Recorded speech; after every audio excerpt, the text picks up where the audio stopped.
So, welcome to this fourth episode of this celebration of the UN International Day of Yoga with the Brahma Kumaris. And thanks again to the High Commission of India for inviting us to share wonderful ideas to, explore different ways of understanding yoga. And today I have a breathing yogi with me. Wow, this is going to be very fascinating. So we're going to talk about something very interesting, the spiritual breath.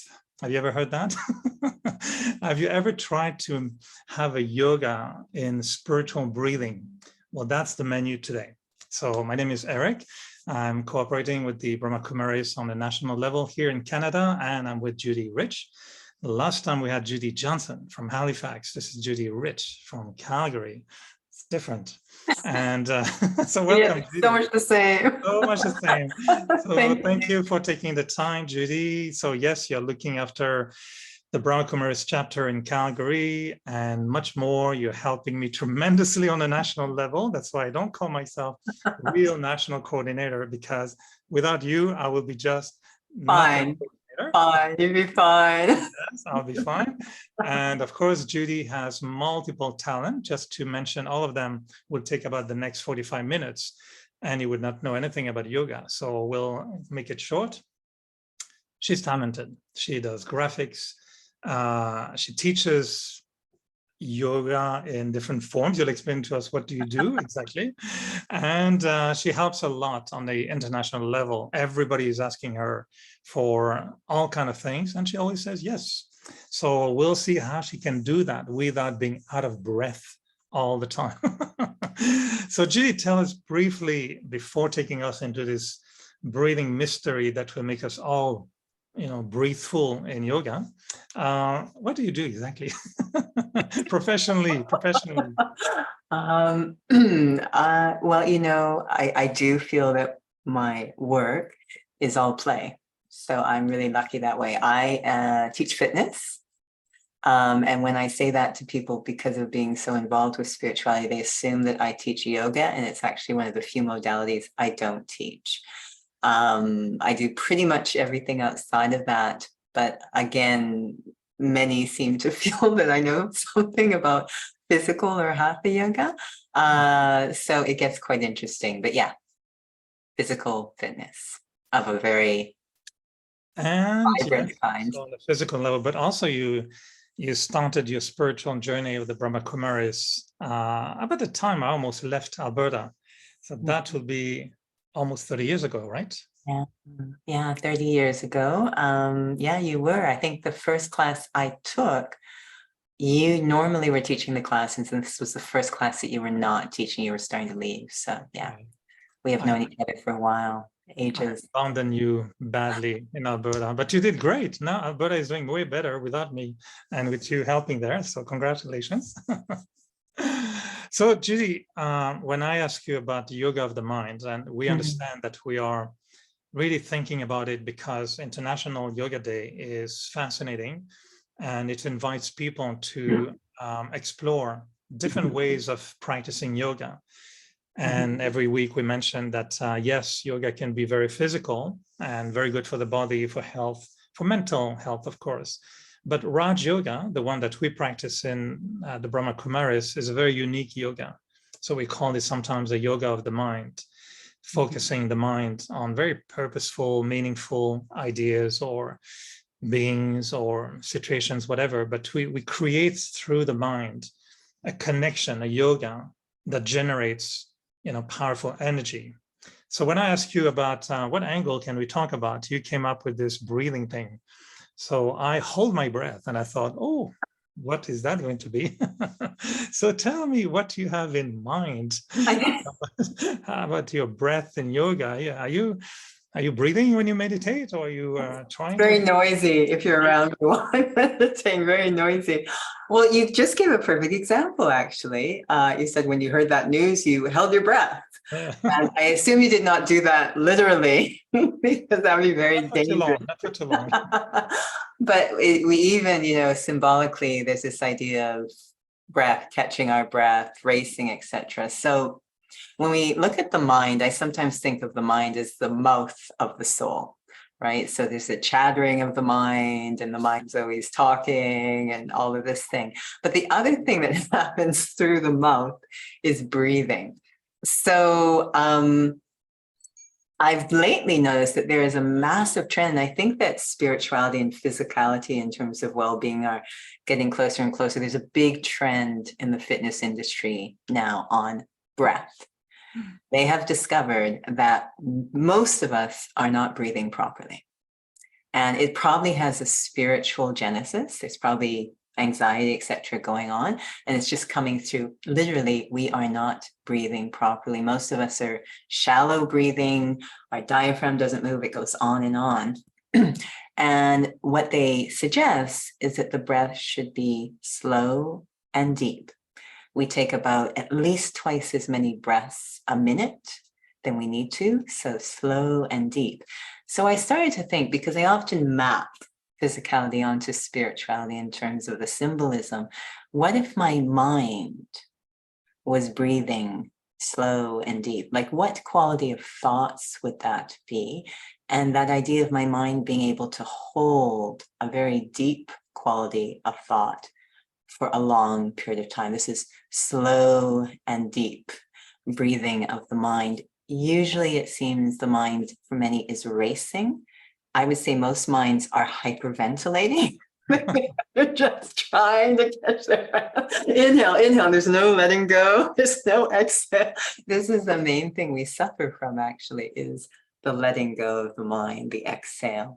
So it started to have some very interesting symbolic meaning for me, anyways, to think of the breath of the mind, to train my mind to breathe properly. So yes, the mind being the mouth of the soul. I don't think I ever heard that. I mean, if we have time, I'd love to know what is the nose and ears of the soul, but that would be another for later on. But what do you suggest to be a proper quality of breath of the mind? Slow, that's one thing. So deep, what does it represent? The depth of the breath with the depth. Yeah, this actually started, I was at a silence retreat in Delhi, just outside Delhi, and a senior sister was giving a class. And one of the last things she shared has stayed with me. And I think it really describes slow, deep breathing of the mind. And what she shared, and it was relative to our study, Raj Yoga, we have two aspects in our study: knowledge or spiritual wisdom, and yoga or union with the divine. So what she was sharing was, through spiritual wisdom, our thoughts move into a different quality. We have a different quality of thought. So that's deeper thought, more elevated. And through yoga, through connection to that being, our quantity of thoughts reduces, which is a longer breath. So this idea of quality and quantity of thought changing is a slow, deep breath of the mind. And so what's been the process for you to change your mental breathing? Well, any oxygen mask you can use? Is there any device you can try? Is there kind of a rhythm, I don't know, like music, a metronome? A metronome. I suppose symbolically there are things wrong with that. But the main thing, which I think you just said, was training. I now am really approaching this whole thing as training. I understand the concept of training because that's what I do physically. I understand that. And I think that sometimes we might approach a spiritual endeavor, because it's so slippery and non-physical, as a kind of hit and miss approach to things, and as if by spontaneous combustion it will all come together. Whereas we don't approach physical endeavors that way. We train. If I want to learn piano or painting, I will train.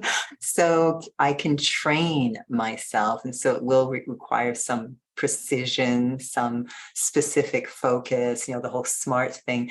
So first part of my training was just actually observing my mind, observing what is the breath of my mind like. Can I hold a deep breath for any amount of time. What we noticed when there's physical, because physically they train people to improve their breath.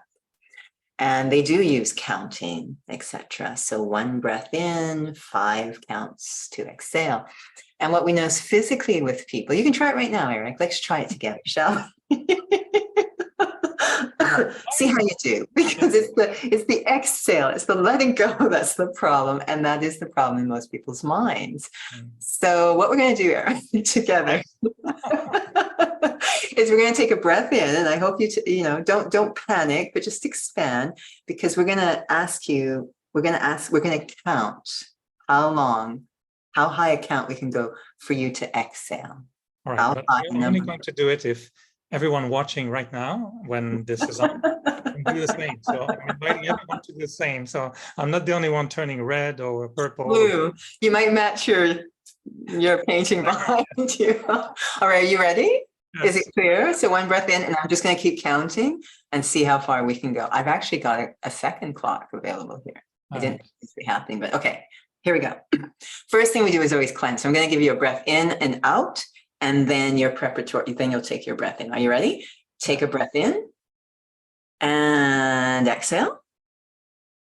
Okay, here we go. Take a breath in and begin to exhale. 1, 2, 3, 4, 5, 6, 7, 8. Put up your hand when you're done. 9, 10, 11, 12, 13, 14, 15, 16, 17, 18, 19, 20, 21, 22. Are you okay?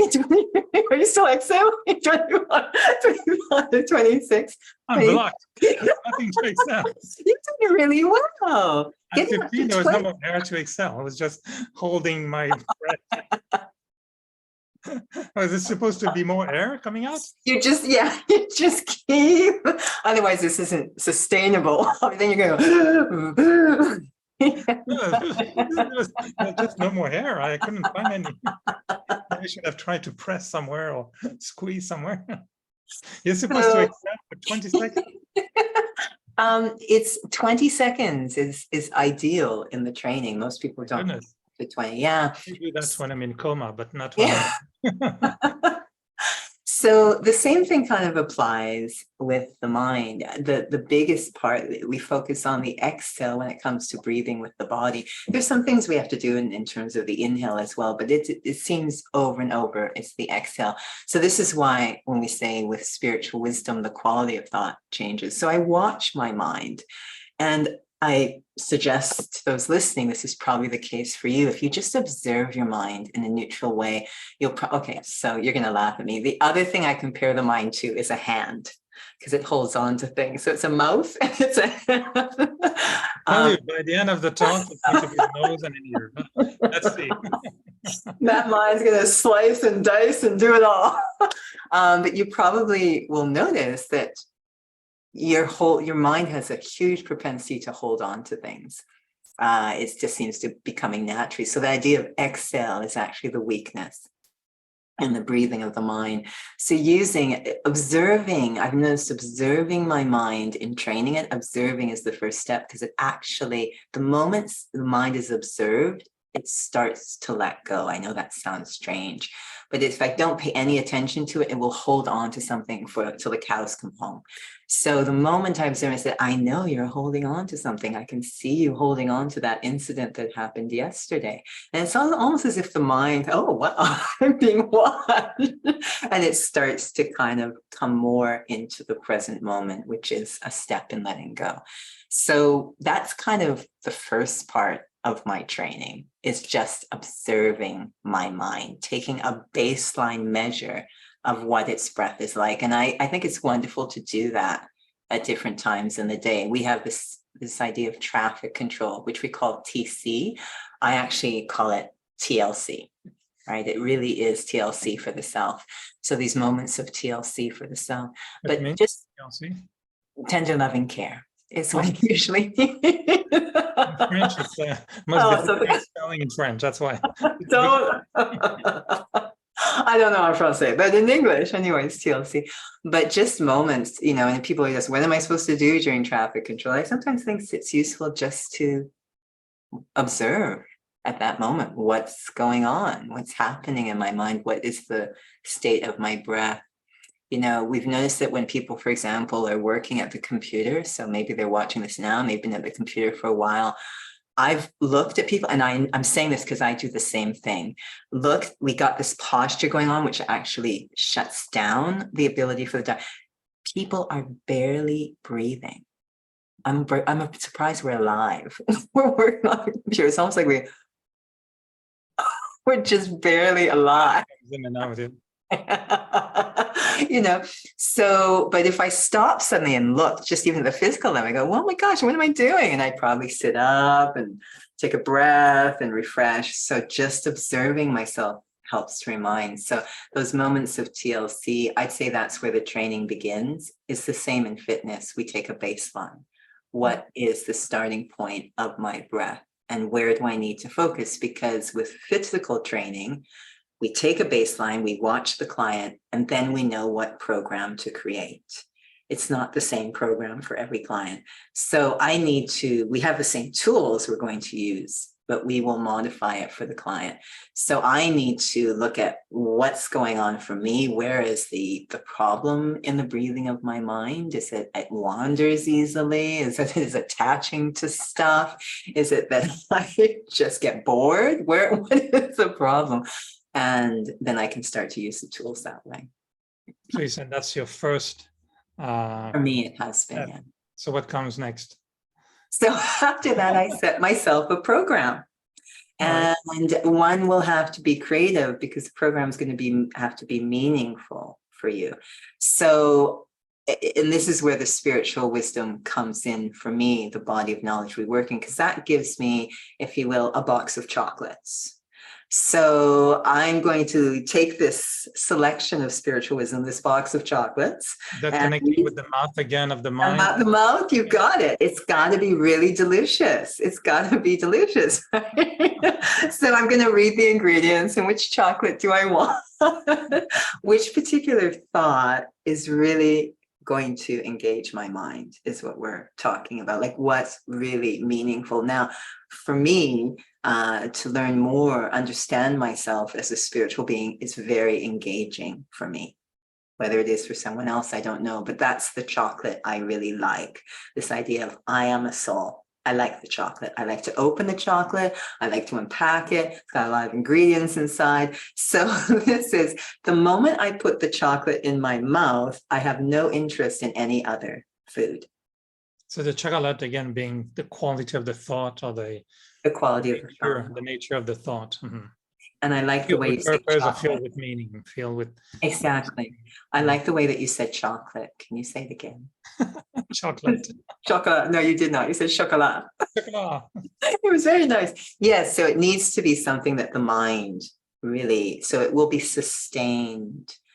Not just sort of, sometimes I can just tell people like, I'm supposed to think this. This is what I've been told. I'm supposed to think it. And it's really not engaging for them. So immediately they're going back to whatever else tastes tasty to them.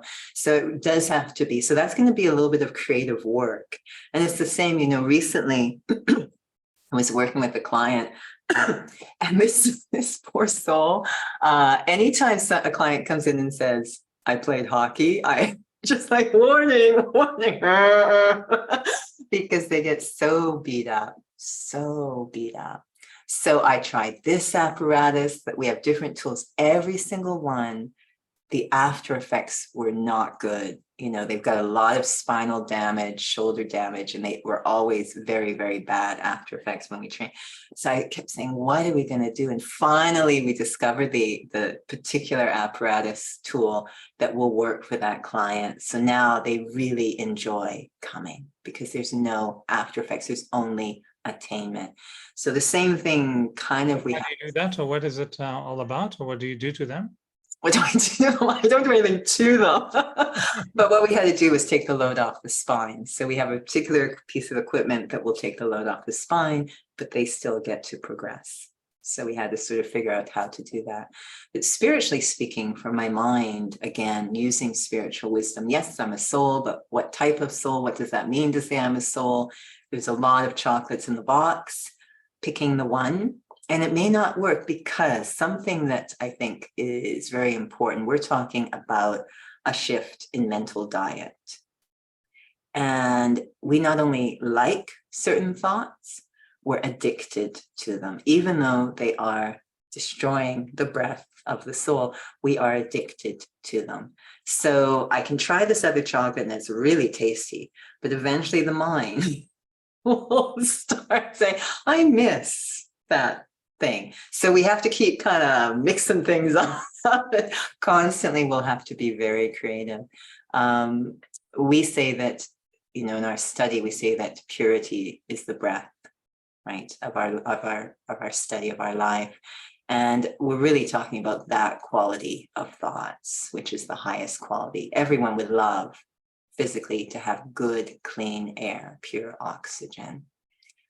It's amazing physically what we're actually breathing and what we've gotten used to physically. And that's the same with our thoughts. We've gotten very used to thoughts that are actually a little toxic. So I'm thinking of anyone who would be listening now and he's not too, or she's not too familiar with meditation or doing this particular exercise, because every meditation has a slightly different approach. Sometimes it's just about noticing your thought and letting them go and not being, intervening or whatever. Some others are trying to almost stop the mind. So there are different approaches. So back to what you're referring as the breathing of the mind, just to be very practical for someone who wants to apply it. So you would say the first step is to notice the speed and the depth of our thoughts. So slowing down the mind, thinking slowly and paying attention to what is my mind doing, holding on to something, being obsessed about something or whatever. So then when you say, okay, then you observe that for quite a few minutes or a few seconds, or you will go for a few minutes like that. It might be a few days. It might be a while to figure out. 20 minutes to meditate. 20 minutes, all right. So, okay, then I'm going to take a few seconds if I'm really good.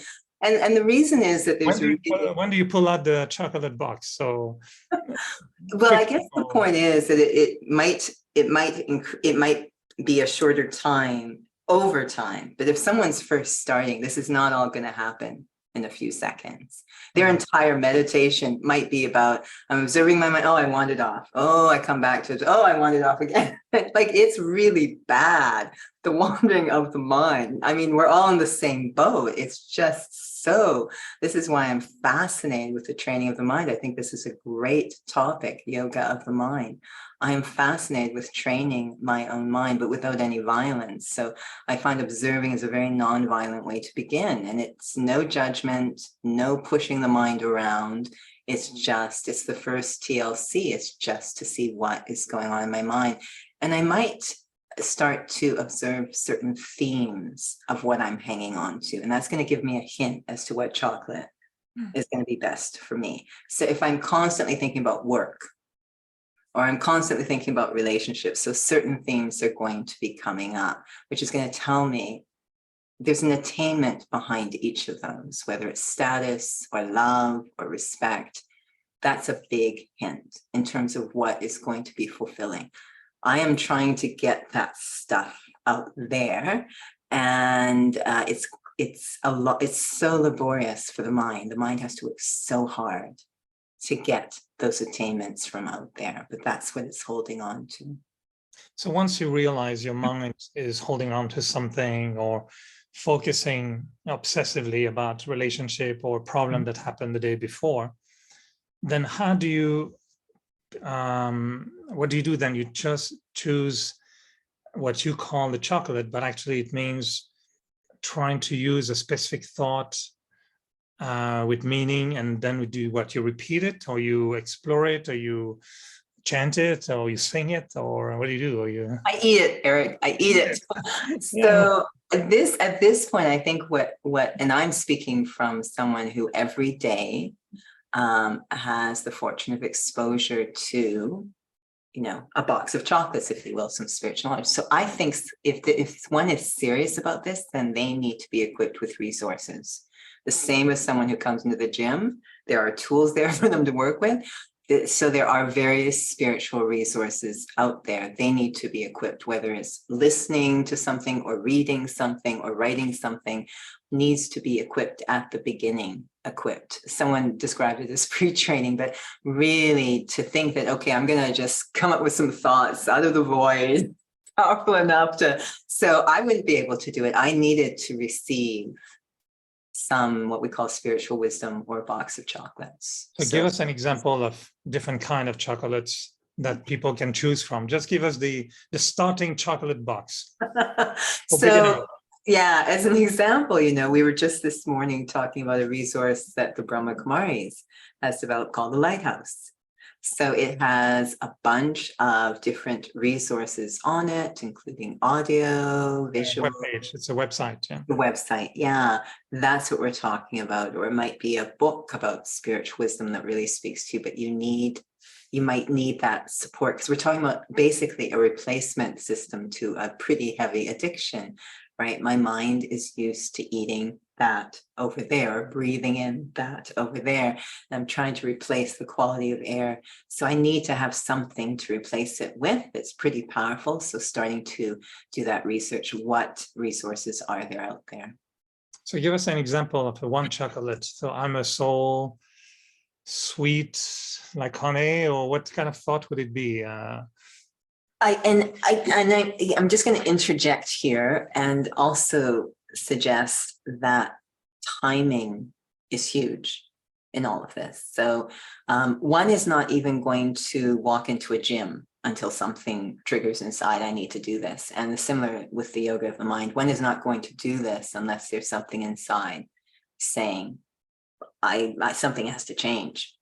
So the reason I mention that is that disinterest is huge in me eating a different chocolate. So that's one of the thoughts. Disinterest? Disinterest. In one word. Disinterest in one word. Okay. Which is viragya, which means distaste. Mm-hmm. So the stuff I'm eating, even though I'm addicted to it, it's not doing anything for me. And I have no taste for it. I just can't seem to stop eating and I keep thinking it. You're talking about not having interest for what we eat other than those nice chocolates we're supposed to have. Exactly. That's kind of it's not easy to be compulsively attracted to a certain thought. Right. Tell myself, oh, I'm supposed to be disinterested from that. And that's why I'm saying it's timing. It's really timing because I am tired of having that thought. I can now see that it's actually quite destructive or toxic to me. It's not actually, I thought it was great at one time, but I'm actually feeling now the adverse effects of it. One needs to get to that point to embark on this kind of shift of breath. So you can't really force someone to want to be interested in this. They actually need to be disinterested in what they have been doing just to really want to embark on a change. I just wanted to mention that's an important part of this so that now I'm kind of open to new things. So for me, if I'm sitting there and I'm noticing that, I'm thinking about I have to do this and I have to do that. And even, if it's service project and it's, a nice meditation moment, I'm thinking about what I have to do. The first thought that often comes once I have to do that, I have no interest in thinking about these things right now. That's usually the first thought, which means I'm ready now to open up a box of chocolate. So usually I'm looking at, and when I first came to this study, I was very young in the study and taking one of my first trips to the spiritual headquarters in Madhuban. And there was a brother who, I don't know if you remember him, Brother Ramnath, one of those yogi brothers. And he was giving a class, and to this day, it stays with me what he said. He was saying, okay, so the first part of yoga is just this idea of considering yourself to be a soul. That's what the whole chocolate box is about, is different aspects of being a soul. He says, you can't just sit there and say, I'm a soul, point of light, I'm a soul. It won't work. You'll go back. You need to go into what type of soul. what type of soul. So these are aspects of that really give that deep value. So I often, things, either they're the qualities of the self. For me, peace and silence are huge, depth are huge, or the part that the soul plays. So there's many, I'm sure, of those listening to this that are very pulled to be a support for humanity. That's a very spiritual purpose or intention. So that's the type of soul that they are.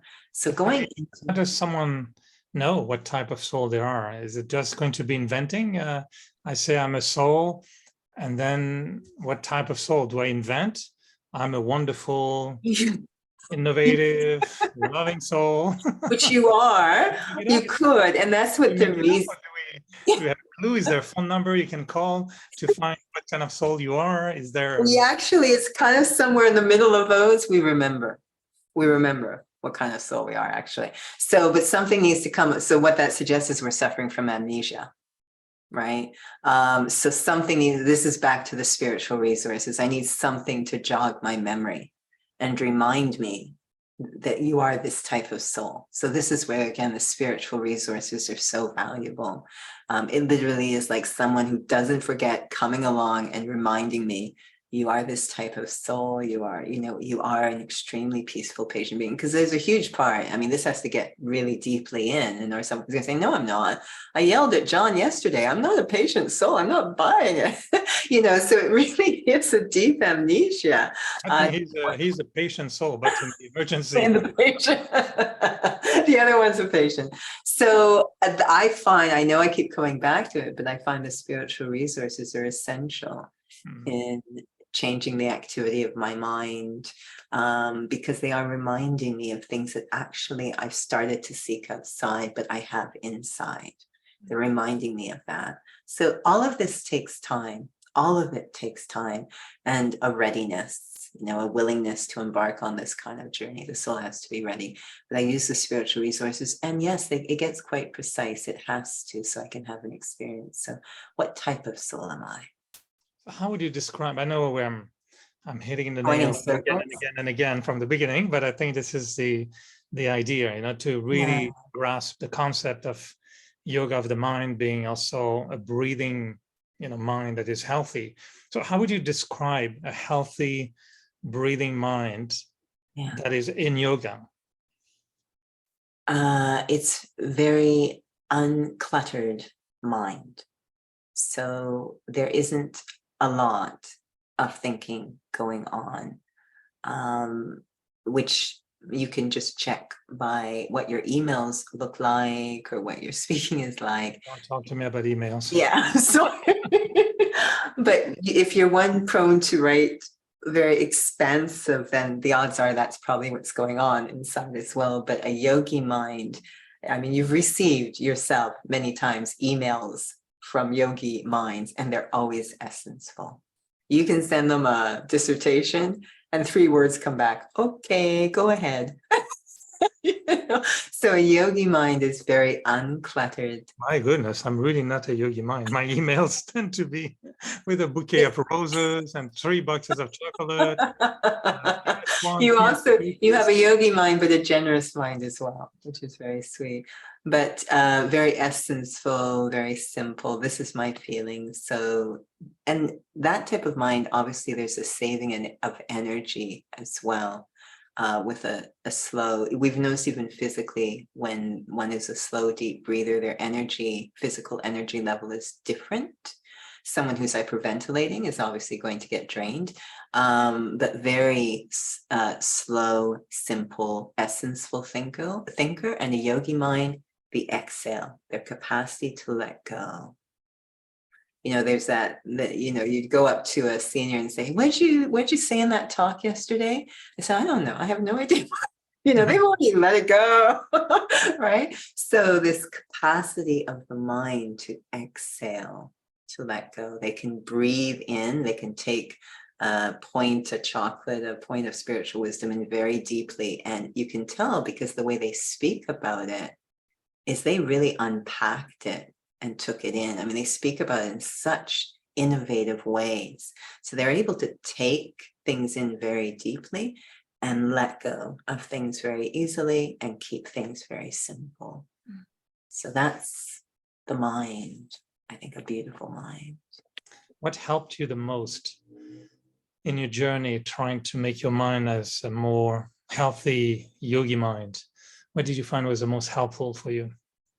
I think it's a couple of things. One is when I noticed how damaging it was to not have one. That was very motivating when the penny finally dropped. Very damaging to not have one. But I think sometimes it's just, and why I use the word TLC rather than just TC, I think it's really a desire to care for the self, actually. Many people have, the hearts that care a lot for the world and what's going on in the world, and which is wonderful. But if I don't care for the self, I'm not going to be useful for the world. So behind that desire, a humanitarian heart is actually, we often said, wow, you meditators are so selfish, always thinking about yourself. And actually the path to selflessness is paved by selfishness. You really have to take care of yourself to get to that humanitarian heart or mind. So really wanting to take care of the self so I can be what we call a really useful instrument in the world. So that was also very motivating. I felt if I wasn't part of the solution, then I'm part of the problem. So I wanted to take care of my mind. And what do you think can be most helpful for everyone to become aware of how much they need to have a healthy breathing yogi mind? When the brain, which is not the same as the mind, the brain is different from the mind, but the brain is the hardware part of the body. But it always, if someone takes, what's that called? The imaging of the brain, the imaging of the brain. I don't know what it's called, the CAT scan or whatever. Yeah, and they see an image of their brain. It might have some white spots, some questionable things. Once they see that, or say a picture of their lungs, they freak out. They say, "Oh my gosh, I got to do something about this. Oh my gosh, I got to do something about this. I can't. If I continue, it's not good. It's not good."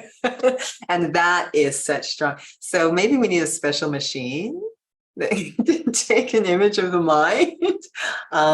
This beautiful, beautiful, capacity we have, and how in some ways we're kind of abusing this gift of the mind. If there was some special imaging, but that really, and there is in some ways, if you're feeling very tired, if you feel very heavy, I mean, these are in some ways imaging of the mind, this kind of inner experience. But to really have a sense of the damage that we're doing to the mind through some of the toxic stuff we're holding on to, when it's actually a remarkable capacity. I've always thought that my brain, if I were to take a picture of it, it looks like a cauliflower. So every time I see cauliflower, I think this is a flower. This is a flower. The word flower in it. So I believe my mind should be like a flower and my brain like a cauliflower. Anyway, I was thinking now, I find it very fascinating. I'm going to remember the chocolate box a lot, although I'm not a fan of chocolate. I have some in my cupboards for a month and I don't eat it. But I know the value of a beautiful chocolate box. So I'll remember that. I remember this notion that the mind is the mouth of the soul. I never thought of it, but I'll definitely pay attention to that and remember how you described this beautiful yogi mind and uncluttered and, ability to let go and being senseful. So I think that will be also something that I can use and stay with.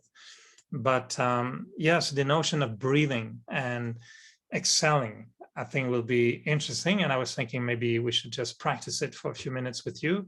So I'm going to ask you if you can take us for the next 10 minutes, 10, 12 minutes into a beautiful moment of breathing. Don't ask me to exhale for 20 seconds in public because I failed badly the first time. I'll practice on my own under the shower if I need to, and then I'll try to see if I can breathe out for 20 seconds. So it's good exercise. I'm a little worried that you might do physical damage to yourself, but yes, I am happy to. I'll try not to damage myself at all. So let's try to go for a little journey together and see how it works, right?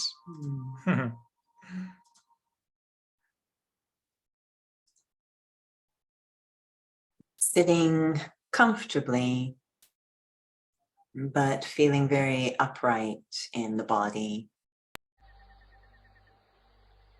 My journey begins in a place that is easy for me to experience,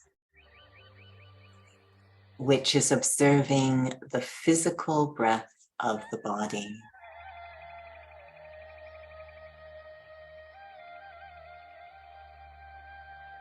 Already my attention becomes focused, more quiet, in order to observe something internal and subtle, the breath or activity of the lungs.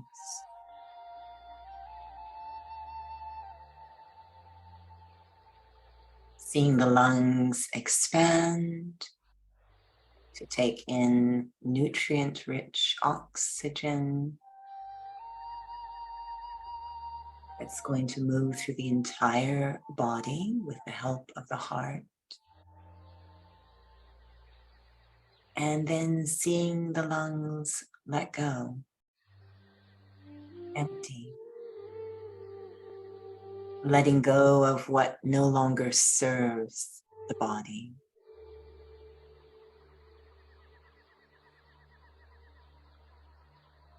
The rhythm of the inhale and exhale of the lungs happens 24/7. The miracle of the body and the sign of life.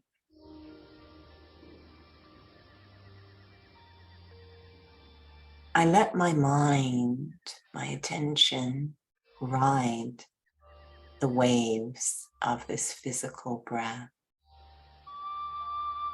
in and out.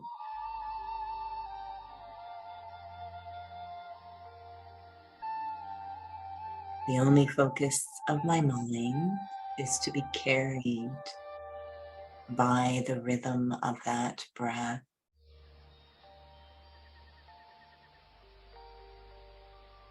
The waves of the breath carrying my mind far away from the familiar shore of worldly thoughts, a more quiet place inside, a place that's calm, uncluttered, feeling almost sacred.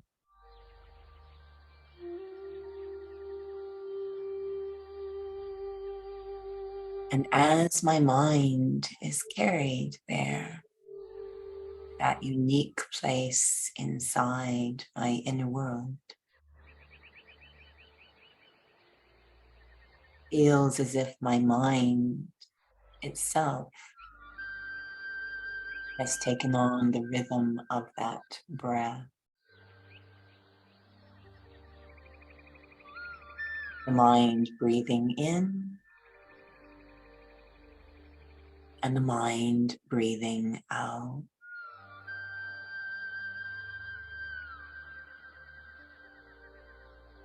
My mind breathing in the experience, the feeling,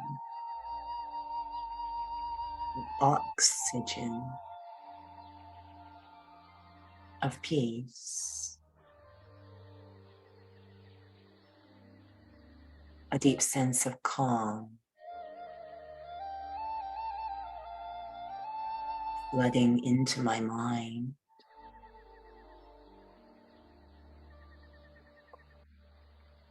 And then very naturally, the mind exhales, letting go of any anxiety or strain. Just letting go. And the mind breathing in the experience, the feeling, the oxygen of lightness.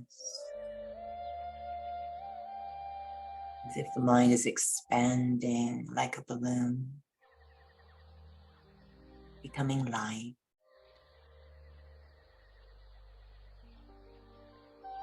And again, very naturally, as the mind fills with lightness, it exhales, letting go of heaviness.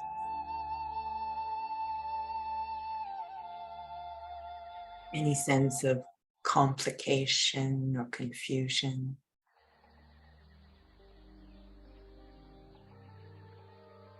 And the mind takes another breath in, the oxygen of love.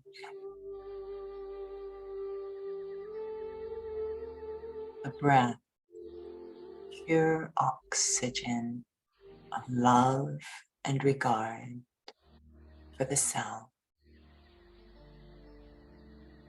Breathing it in deep into the mind.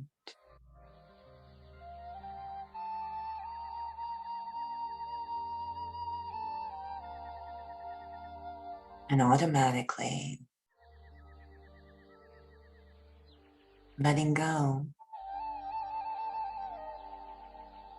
of any feelings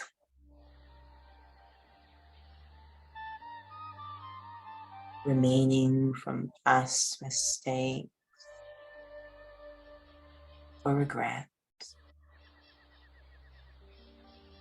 Letting go.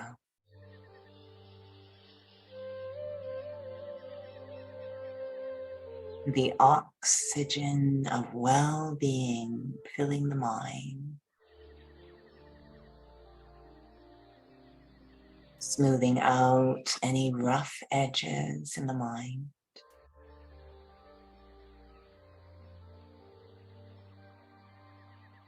Restoring my mind to a powerful, creative state.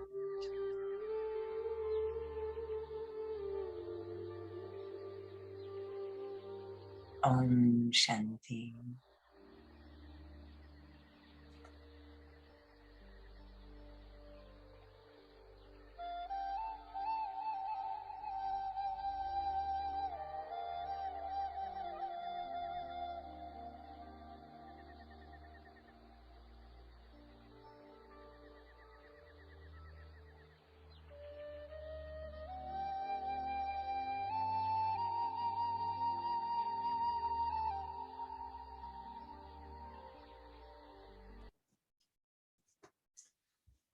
Thank you, Judy.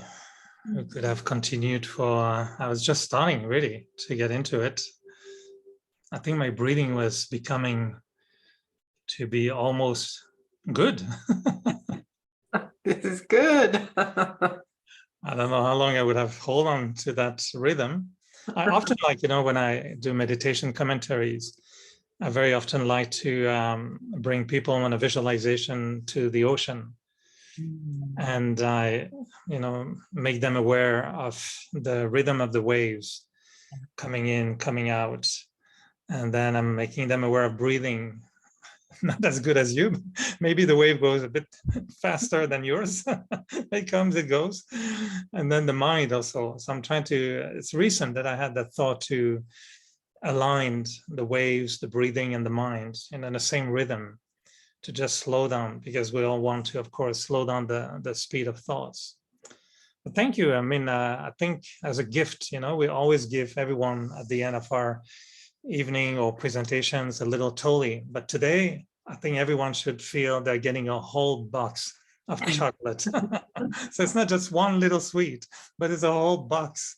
Absolutely. If everyone can remember before, or during their meditation that, they open the box and they select one of the best chocolate for their meditation, well, that will sweeten their mouth of the mind. Absolutely. That's the next one, sweetening the mind. Thank you, Judy. Really enjoyed being with you. And just a reminder also that for everyone who wants to follow all these wonderful sessions we're having, exploring different aspects of the mind. Again, a big, big thank you to the High Commission of India. It was really, really kind again this year to allow us to share those ideas on their various platforms. And hopefully we can join. The next session will be next week. It will be the last one. So hopefully we can all be together again for another aspect of the mind. Let's see if the nose comes up. All right. Thank you, Judy. Thank you, everyone. Thank you, Eric. Thank you to everyone. I'll certainly meet again in somewhere else, in another Zoom world somewhere. Sure. So thanks again. Have a wonderful time. And then Om Shanti.